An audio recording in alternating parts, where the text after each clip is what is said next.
जी बाकी जी डिमांडा साड़ियां मैं सारी सपोर्ट करना। लास्ट मैं भीम सिंह साहब सारे इतने बैठे ने नियाजुद्दीन याद है सलाथे साहब आखन लगे 3-4 साल 4-5 साल हुई इस गल की ऐसी बड़ी बड़ी एक जित सानू सुप्रीम कोर्ट से हुई है केड़ी जी बार कौंसिल जम्मू कश्मीर च बननी जा रही है पहली बारी उसे फैसिलिटेट भी किया सलाथी साहब ऑर्डर क्यों नहीं बनी सकती क्या नहीं बनी सकती कोई सलाह मशवरा ना साडी रिप्रेजेंटेटिव बॉडी के इत्थे करी होया ना भी लगता कोई गलबात हुई। क्या एक तरफ का फैसला असी मंजूर करना चाहिए? मैं तो इस गल की तब्दील करना राइट करना अपने हक की लड़ाई जेड़ा बंदा नहीं लड़ सकता अपने हक हकूक जेड़ा बंदा नहीं लड़ सकता त्रीए बंदे ने लड़ने नहीं है। आओ साडे कन्नै गल करो सानू दसो कि एक अदालत क्यों नहीं खुल सकदियां क्या कारण है क्या एक्सपर्ट ने को एडवाइस की लगी करने साडे कन्नै गल करके कुछ सजेशन असि देंगे कुछ सजेशन तुसी दियो बाकी ये सोशल डिस्टेंसिंग की गल ते मास्किंग की गल असि फॉलो करके असि तोड़े हर आदेश की फॉलो करके लेकिन उस आदेश की फॉलो नहीं करके जिस आदेश की कोई एक तरफ फैसला लगे। धन्यवाद जय हिंद जय भारत माता की भाई करना आई है ताकि सारा कोई प्रोग्राम जरा सीरियसली अच्छी तरह सुनिया जा सके और किया जा सके। ये जड़ी एजुकेशन चलाई है लायर सेक्शन कमेटी ने आज कल 60 दिन पूरे किए अज काटवा दिन है मैं कोई 3-4 मिनट लेने ने जिन्हें बुकला साहिबान ने इन्हें 60 दिन इतने तक असी पहुँचाया मैं उनके ना पढ़िए सुनाने किसी भी बाकी गल बाद सो एक मेरा नाम भी है कादनी साहब एक बैठे थे साढ़े को विनोद अबरोड जी साढ़े CS गुप्ता साहब के पंडोत्रा जी शाह मोहम्मद चौधरी कुलभूषण सलगोत्रा सुबोध सिंह जम्वाल बाबूराम शर्मा जी BR चंदन जी MU सलारिया मनोज गुप्ता जी JP शर्मा कुलदीप सिंह परी SC सुभाष राजेंद्र कुमार चलिया SP बख्शी SC गुप्ता बंसीलाल शर्मा निर्मल कोतवाल एहतराम हमारे जम्मू के सीनियर मोस्ट एडवोकेट व जम्मू के सिपा सालार शेर जम्मू जिनका खिताब प्रोफेसर भीम सिंह साहब यहाँ उपस्थित हैं। जरमेलिया जी जो कन्वीनर हैं इस एक्शन कमेटी भुगला के जनाब काजमी साहब व मेरे अजीज साथियों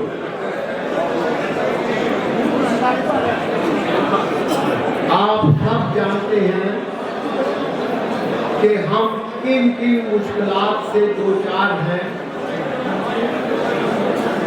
आज हम किस जगह पे आके खड़े हो गए या हमें लाया गया क्या क्या मजबूरियां दरपेश हैं। ये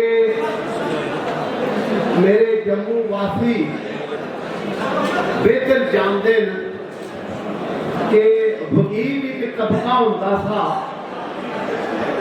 जेड़ा नुमाइंदा होता था एक कौम का जेड़ा नुमाइंदा होता था देश का जेड़ा नुमाइंदा होता था जिंदे कन्नै नाइंसाफी होती थी ते वो अगे होई के जजे कोल पेश होंगे ये जेडे मिनिस्टर बने हुए होंगे इनके कोल भी जाते और असैंबली के पार्लियामेंट तक पुजी जाते बड़ा गल है अज ये दिखी है कि मेरे भरा जिहड़े वकालत के पेशे च ने और उनका जरिया माश कमाई का जरिया छड़ा वकालत है, वो कोई रुचि नहीं दर्शाते। ये बहुत डिसग्रेसफुल गल होती है। कोई कौम, कोई तबका, कोई जमात कामयाब नहीं होती जब तक वो यकजहती ना करे। आज मैं हमेशा किताबें भी देखो आज का जो पता लगा। आज लायर्स एक्शन कमेटी ने कन्वेंशन रखी है वकीलों की। 60 दिन कल पूरे हो गए ये एजुटेशन करते हुए, आज 61वां दिन है और हाई कोर्ट के दरवाजे पूरी तरह अभी भी बंद हैं। लोअर कोर्ट्स के थोड़े खुले हैं मगर अभी हेयरिंग नहीं चल रही है। जो हम फिजिकल हेयरिंग की बात कर रहे हैं, अभी ट्रायल नहीं चल रहे हैं। कोर्ट्स का सिस्टम बंद पड़ा हुआ है। 12 जो हमने ये जो एजुटेशन शुरू की थी, इसके मेन मुद्दे हमने रखे थे कि ये कोर्ट्स जो हैं ये खुलने चाहिए। जब सारा सिस्टम खुल गया है, जब मैरिज हॉल खुल गए हैं, गाड़ियाँ चल रही हैं, बसें ओवरलोडिंग चल रही हैं, जब शराबियों की बार्ज खुल गई है, तो कोई सिस्टम बचा नहीं है जो खुला नहीं है। हवाई जहाज चलना शुरू हो गए हैं, तो ये अदालतें बंद करने का कोई कारण नहीं हो सकता है।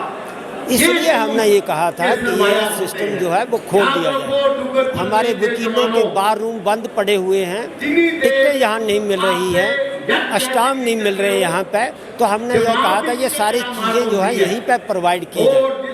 जो रजिस्ट्री होती थी यहाँ पर कोर्ट्स में, उसको हटा करके तो रेवेन्यू ऑफिस के पास लिया गया था और वहाँ पर सिर्फ डेटें पड़ रही है और वहाँ पर अंडर हैंड करप्शन की भी बहुत ज़्यादा रिपोर्टें आ रही हैं। लोग परेशान हैं, वकील भी परेशान हैं।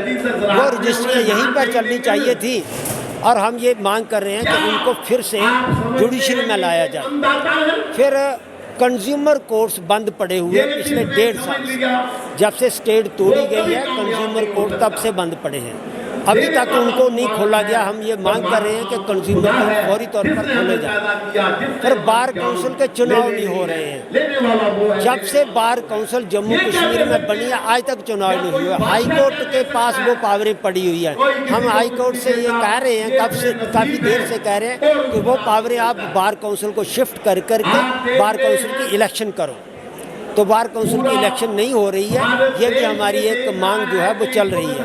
तो आज तक 60 दिनों के बाद भी ना सरकार ने जो काम करने हैं, जैसे कि रजिस्ट्री का मामला जो है वो सरकार को डिसाइड करना है, वो सरकार ने आज तक डिसाइड नहीं किया। कंज्यूमर कोर्ट खोलने का काम सरकार ने करना है, वो आज तक नहीं किया। तो ये सरकार को करने, वो सरकार करे। जो हाई कोर्ट को काम करना है, कोर्ट्स को ओपन करने का काम ये हाई कोर्ट को फैसला करना है। तो हाई कोर्ट को फौरन तौर पर ये कोर्ट्स का सिस्टम जो है वो खोलना चाहिए। क्या कारण है? पूरा भारत खुला हुआ है और हाई कोर्ट्स को बंद रखने के पीछे क्या कारण है और लोगों को काफ़ी सफ़र करना पड़ रहा है इंसाफ पाने के लिए?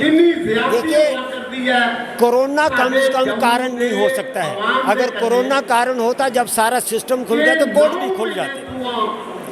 ये एक हम यही कह सकते हैं कि कोरोना की आड़ में लोगों को कॉन्स्टिट्यूशनल राइट्स डिनाई किए जा रहे हैं, उनके लीगल राइट्स डिनाई किए जा रहे हैं। इसमें कोई साजिश काम कर कोई हो सकती है जो पर्दे के पीछे काम कर रही हो, जिसका हमें बराह रास्त मालूम नहीं है। मगर कोरोना हम नहीं समझते कोई कारण है। जज वैसे भी, जब वकील हम कोर्ट में आर्गू करते हैं तो जज हमारे से 6 फुट दूर होता है। तो 6 फुट नहीं, 6 मीटर दूर होता है हाई कोर्ट का जज। तो ये कोरोना कोई कारण नहीं है, कारण कोई और हो सकता है। तो इसलिए कोई वजह नहीं है कि कोर्टों के दरवाजे बंद रखे जाएं। कोर्ट्स न खुलने की वजह से वकीलों को कितना सफ़र करना पड़ रहा है? वकीलों को बहुत ज़्यादा सफ़र करना पड़ रहा है, इसलिए कि वकीलों का जो यही रोज़गार है, जो वो वकालत करते हैं। जज साहिबान को तो तनख्वाह भी मिलती है, मगर वकील तो लोगों के केस लड़ेगा, तभी लोगों को भी इंसाफ डिनाई हो रहा है और वकीलों की जो रोजगार है वो भी तबाह हुआ है।